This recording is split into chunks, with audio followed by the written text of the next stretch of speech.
오늘 하나님께서 우리에게 주시는 말씀은 우리가 지난주까지 요한복음 20장을 보았는데 오늘 이제 요한복음의 마지막입니다.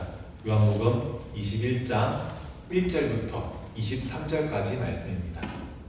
요한복음 1장 21절부터 23절까지의 말씀입니다. 교독하겠습니다. 그 후에 예수께서 디베랴 호수에서 또 제자들에게 자기를 나타내셨으니 나타내신 일은 이러하니라. 시몬 베드로와 디도라는 도마와 갈릴리 가나 사람 나다나엘과 세베대의 아들들과 또 다른 제자들이 함께 있더니 시몬 베드로가 나는 물고기를 잡으러 가노라 하니 그들이 우리도 함께 가겠다 하고 나가서 배에 올랐으나 그날 밤에 아무것도 잡지 못하였더니 날이 새어갈 때에 예수께서 바닷가에 서셨으나 제자들이 예수이신 줄 알지 못하는지라. 예수께서 이르시되 얘들아 너희에게 고기가 있느냐 대답하되 없나이다. 이르시되 그물을 배 오른편에 던지라. 그리하면 잡으리라 하시니 이에 던져들더니 물고기가 많아 그물을 들 수 없더라. 예수께서 사랑하시는 그 제자가 베드로에게 이르되 주님이시라 하니 시몬 베드로가 걷고 있다가 주님이라 하는 말을 듣고 겉옷을 두른 후에 바다로 뛰어내리더라. 다른 제자들은 육지에서 거리가 불과 한 50칸쯤 되므로 작은 배를 타고 물고기 든 그물을 끌고 와서 육지에 올라보니 숯불이 있는데 그 위에 생선이 놓였고 떡도 있더라.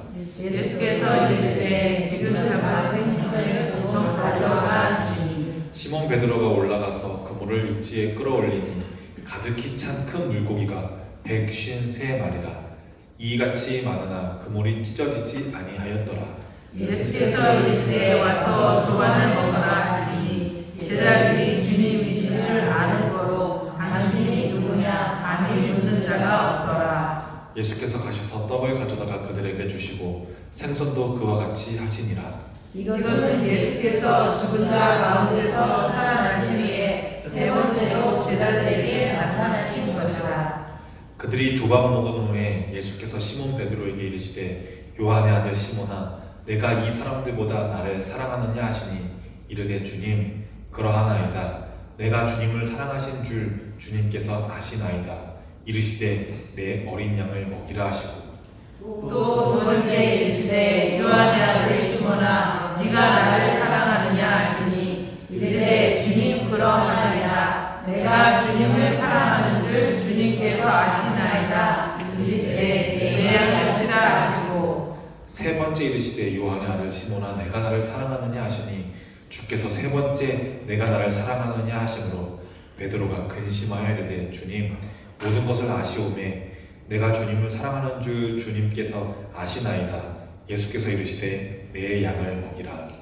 내가 진실로 진실로 네게 이르노니 네가 젊어서는 스스로 뛰고 원하는 곳으로 다녔거니와 늙어서는 네 하라를 받으리니 남이 네게 뛰고 원하지 아니하는 곳으로 데려가리라. 이 말씀을 하시면 베드로가 어떠한 죽음으로 하나님께 영광을 돌릴 것을 가리키심이더라. 이 말씀을 하시고 베드로에게 이르시되 나를 따르라 하시니 베드로가 돌이켜 예수께서 사랑하시는 그 제자가 따르는 것을 보니 그는 만찬석에서 예수의 품에 의지하여 주님 주님을 파는 자가 누구오니까 묻던 자더라. 이에 베드로가 그를 보고 예수께 여짜오되 주님 이 사람은 어떻게 되겠사옵나이까. 예수께서 이르시되 내가 올 때까지 그를 머물게 하고자 할지라도 네게 무슨 상관이냐 너는 나를 따르라 하시더라. 마지막을 함께 읽겠습니다. 이 말씀이 형제들에게 나가서 그 제자는 죽지 아니하겠다 하였으나 예수의 말씀은 그가 죽지 않겠다 하신 것이 아니라 내가 올 때까지 그를 머물게 하고자 할지라도 내게 무슨 상관이냐 하신 것이더라. 아멘. 네, 오늘 조금 말씀이 길었습니다. 우리 지난주까지는 예수님께서 엠마오에 가는 제자들에게 나타나신 것, 그리고 도마가 없을 때 나타나신 일, 그리고 또 도마가 있을 때 나타나신 일, 이렇게 제자들에게 나타나신 일들을 보았습니다. 그리고 우리 지난주에는 이 책을 기록한 목적이 예수님께서 하나님의 아들 그리스도임을 믿게 하려고 한다고 우리 20장 31절까지 읽었습니다. 그런데 조금 이상하지 않으셨어요? 30절, 31절까지가 책의 끝처럼, 책을 마무리하는 것처럼 이야기하는데 다시 또 제자들에게 찾아오신 이야기가 나오죠.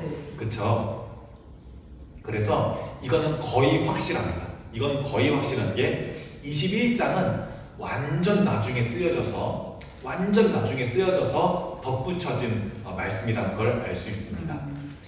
실제로 베드로 사도가 순교하신 때를 약 한 64년도에서 68년도 사이로 추정하는데 이 21장은 완전 나중에 거의 100년도, 110년도 이때 쓰여져서 사도 베드로가 다 돌아가시고 이제 쓰여진 것으로 보입니다. 그러니 이 요한복음의 맨 마지막은 지금 20절과는 20장과는 시대적인 차이가 많이 난다고 볼 수 있습니다. 말씀을 우리 조금씩 한번 보면 좋겠습니다. 이제 줄거리들은 대부분 아실 테니까 말씀을 다시 보지는 않겠습니다. 예수님께서 부활하셔서 여러 번 제자들에게 나타나셨습니다. 그래서 너무 기뻤죠. 왜냐? 죽은 줄 알았던 선생님이 다시 오시니까 얼마나 기뻤겠어요. 그런데 이제 예수님이 이전처럼 똑같이 우리랑 다니실 것 같지는 않아요. 이전처럼 갈릴리에서 어디도 갔다가 하면서 아픈 사람 고치시고 설교도 해주시고 그리고 누구도 만나서 가르쳐주시고 이제 이런 거를 더 하지는 않으셔요. 이따금 문이 닫혀있는 때에 나타나셔서 얘들아 평안하니? 이렇게 인사하긴 하시지만 또 그새 없어지시고 이래서 예수님이 이제 다시 같이 이제 우리랑 돌아다니면서 말씀 전하시는 일은 안 하시겠구나 싶습니다.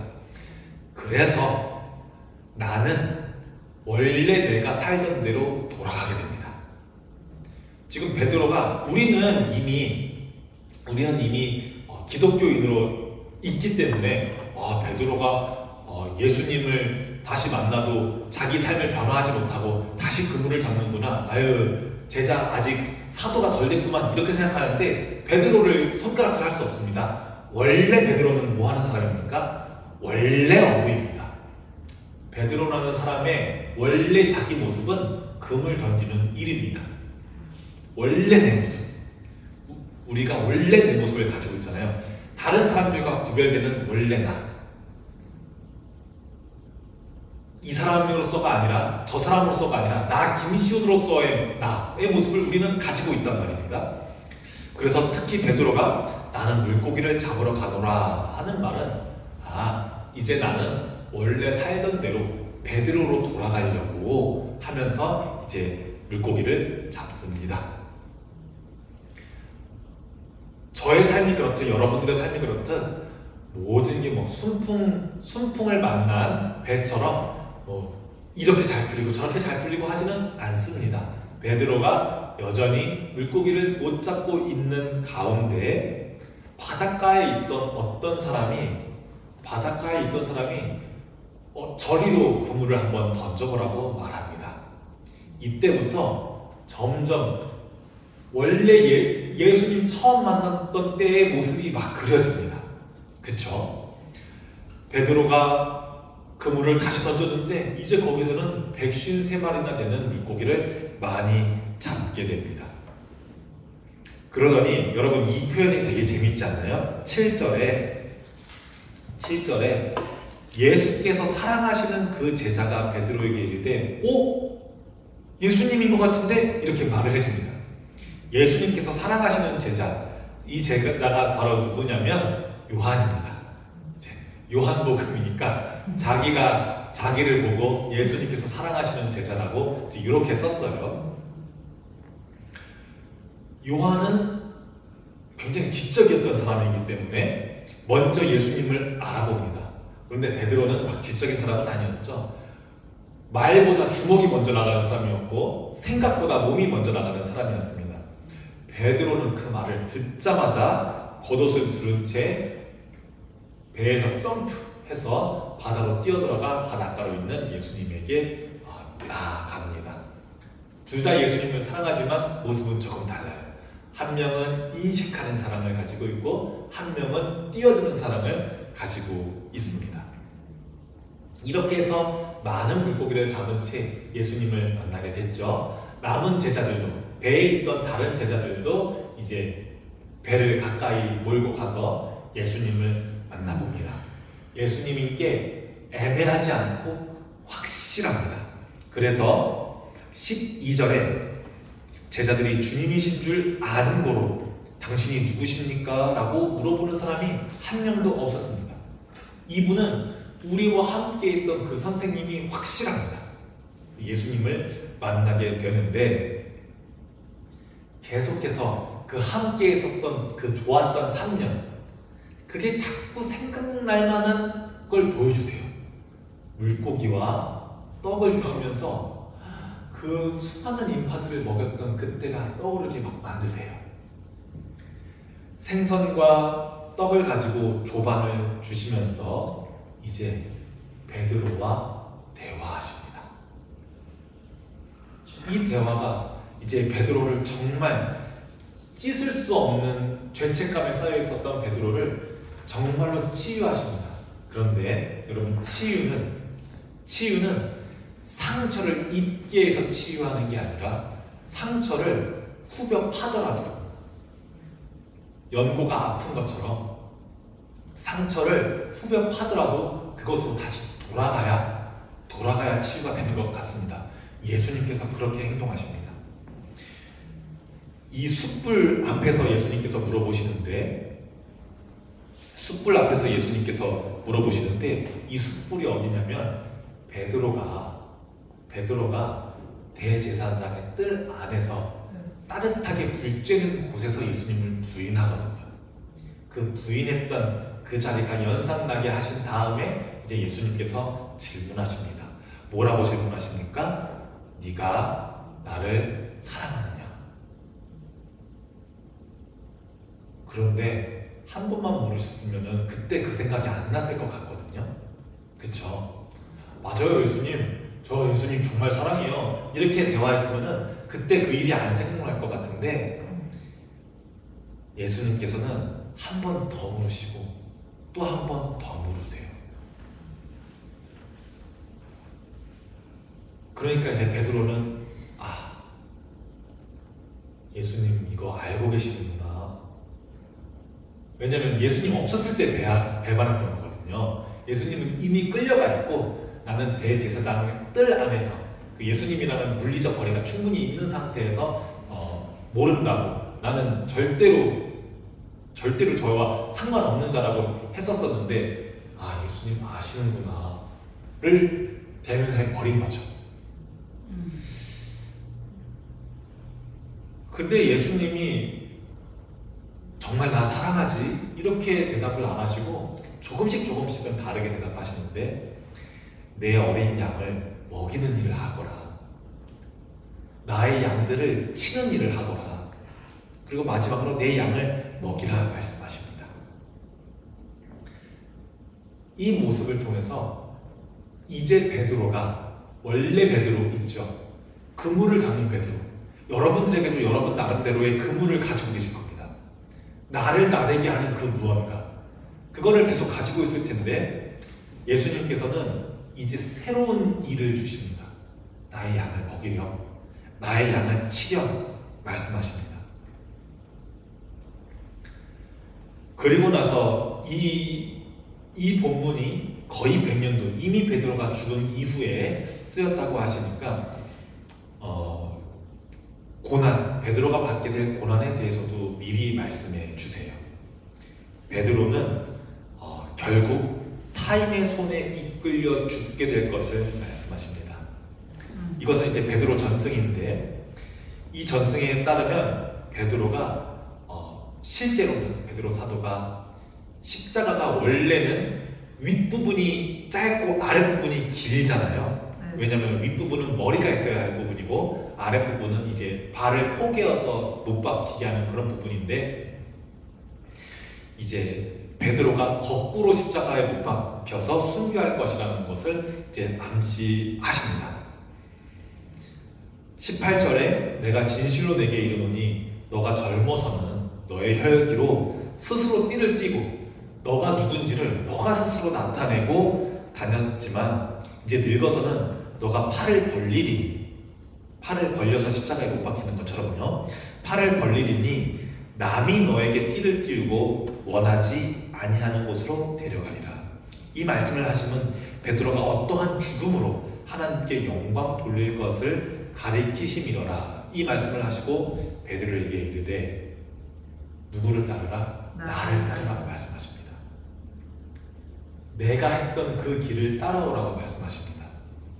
그러니 여러분들, 예수님을 따른다는 것은 예수님을 숭배한다는 말이 아닙니다.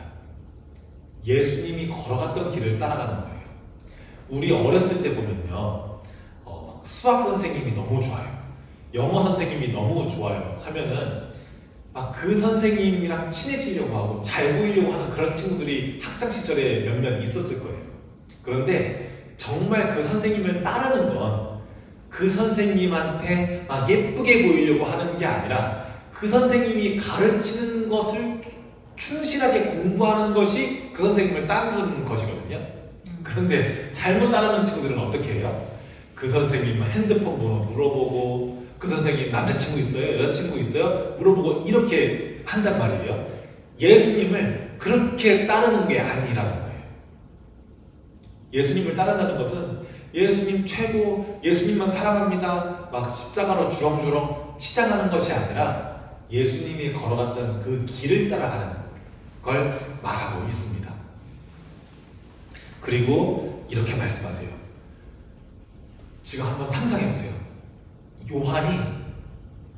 요한은 지금 이 글을 이미 베드로가 죽은 상태에서 쓰고 있어요. 이미 베드로는 68년도에 죽었다고 치면 이미 30년 전에 죽었어요.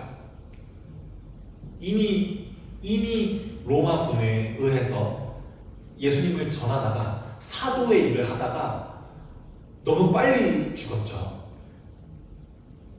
그리고 당시에 보기에는 의미 없어 보이게 죽었어요. 바울처럼 이리저리 선교라도 했으면 좋았을 텐데, 사실 이미 이스라엘 선교는 성공했습니까? 실패했습니까? 실패했습니다. 바울은 성공했다고 할 수 있죠. 데살로니가에도 교회를 세우고, 고린도에도 교회를 세우고, 에베소에도 교회를 세우고, 성공적으로 해외에 복음을 전하는 걸 성공했으니까요. 그런데 베드로를 비롯한 제자들 공동체, 원래 제자들 공동체는 예루살렘에 교회를 세우는데 사실상 실패했다고 볼 수 있어요. 그러니까 우리가 보기에는 씨앗을 뿌렸는데 그 씨앗을 남이 다 헤쳐놨지 줄기가 열리고 열매 맺히는 것을 못 봤어요. 그러나 요한은 자기가 죽어갈 때쯤에 글을 남기면서 이렇게 순교한 베드로를 위로해요. 이 말씀을 하시는 베드로가 어떠한 죽음으로 하나님께 영광 돌릴 것을 가리키십니다. 베드로야, 너의 죽음 절대 헛된 건 아니야. 너의 그 아름다운 순교가 너한테는 고난만 받다가 끝났지만, 줄기가 나는 것도 못 보고 열매가 맺히는 것도 못 보고 끝났지만 그것이 하나님께 영광이야 라고 하면서 베드로에게 바치는 것 같은 이런 말씀을 삽입합니다. 그리고 베드로가 독특한 질문을 하죠. 여러분들 이거 아십니까? 예수님의 제자들이 모두 순교했거든요. 모두 제 명에 못 죽고 다 순교를 당합니다. 늙어서 죽은 사람이 딱 한 명 있는데 그게 바로 요한이에요. 나머지 이제 한 명을 더 세우잖아요. 가룟유다가 없어졌으니까 마띠아라고. 그 마띠아까지도 해서 모든 제자들은 거꾸로 순교를 당하든지 다 좋지 않게 60년, 70년 내에 짧게 생을 마감해요. 그런데 세례 요한만 지금 이 글을 쓰고 있거든요. 100살 가까이 돼서요. 그래서 베드로가 질문하는 듯한 것을 삽입해요. 예수님, 그럼 예수님이 사랑하는 이 제자는 어떻게 되나요? 라고 질문하거든요. 그런데 예수님께서 이렇게 말씀하시죠. 그를 머물게 하고자 할지라도 다른 제자들은 이미 다 하나님께서 부르심을 받고 하나님 곁으로 갔는데 그를 머무게 하고자 할지라도 내가 무슨 상관이니?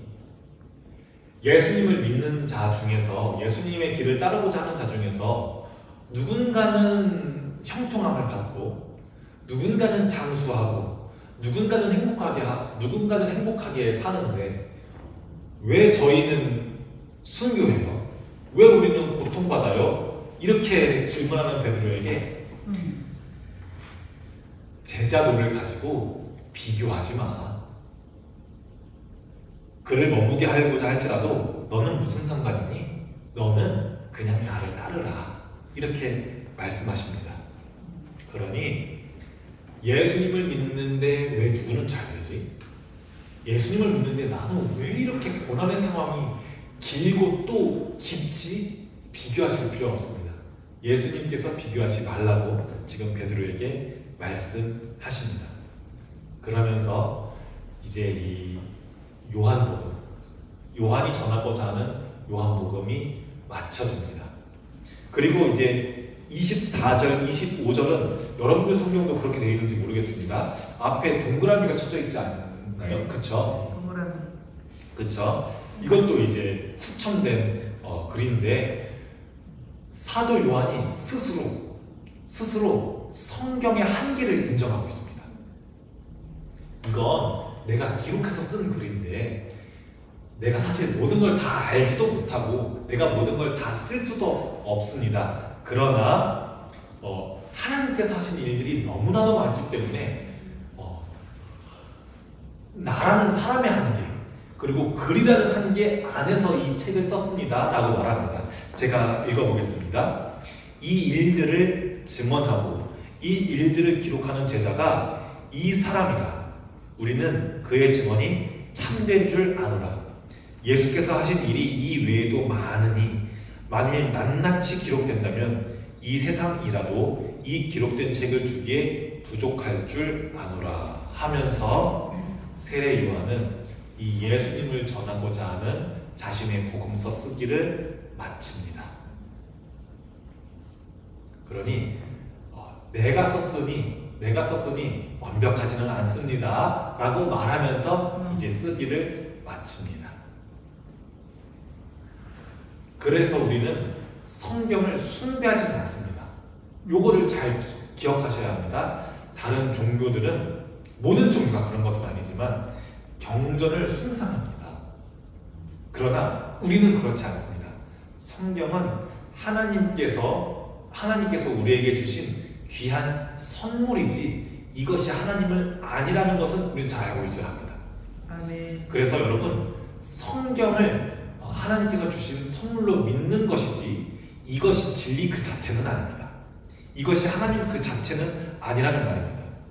그래서 옛날 어르신분들은 성경을 존중하는 마음에 성경을 사랑하는 마음에 저도 옛날에 어렸을 때는 성경책 위에 어떤 물건을 올리면은 할아버지 할머니한테 혼나고 그랬거든요. 근데 그것을 비난할 수 없습니다. 왜냐하면 하나님께서 주신 말씀을 존중하고 사랑하는 마음을 그 행동에 담은 것이거든요. 그러나 이 문자들을 숭배하는 것은 옳지 않습니다. 이렇게 예수의 흔적을 증언하는 글을 우리가 읽었습니다. 우리가 정말로 해야 할 것들은 예수님의 흔적을 만났던 이 사람들의 글을 보면서 이 사람들의 증언을 보면서 나의 삶에는 예수님의 흔적이 어디에 있나를 찾아보는 것입니다. 하나님께서 베드로에겐 이렇게 말씀하셨고 예수님께서 베드로에겐 이렇게 말씀하셨고 예수님께서 사랑하는 제자 요한에겐 이렇게 말씀하셨는데 그러면 나의 삶에 있는 나의 그물은 뭐지? 내가 아직도 내가 버리지 못하고 있는 나의 그물은 뭐지? 내가 원래 내 거라고 생각하는 것, 원래 난 이런 사람인데 라고 부셔버리지 못하고 있는, 놓지 못하고 있는 나의 그물은 무엇이지?를 찾아보는 것이 요한복음을 바르게 읽는 거라고 할 수 있겠습니다.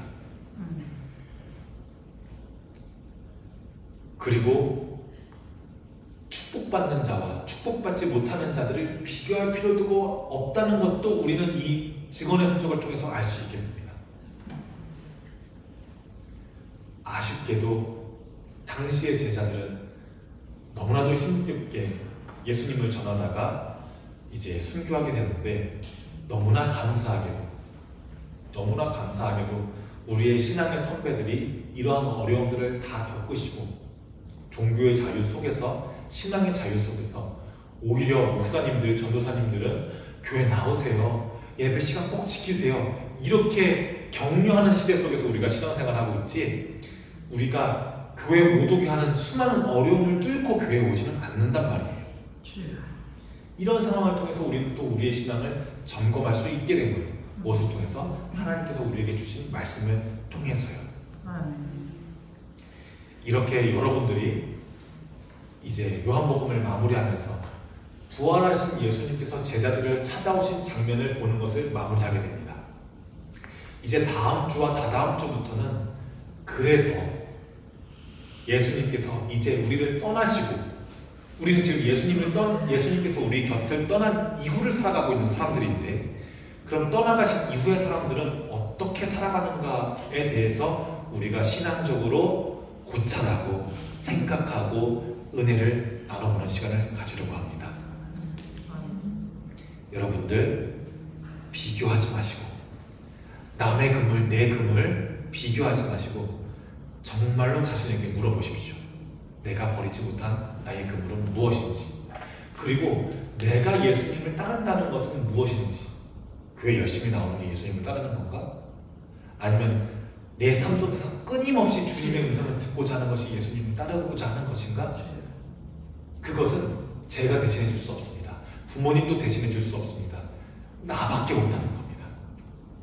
여러분들 주님을 따르시고, 여러분들 삶 속 그물을 던지시고 예수님께 뛰어들 수 있는 용기가 있기를 소망합니다.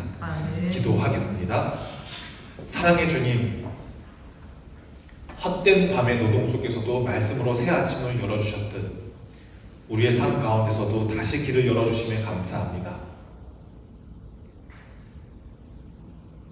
실패했던 베드로를 사랑으로 회복시켜 주시고, 나의 양을 먹이라, 나의 양을 치라 말씀하시며 사명을 맡기셨듯이 우리의 흔들리는 믿음도 다시 세워주시고 사랑하는 마음으로 맡겨진 영혼들을 돌보게 하여 주시옵소서.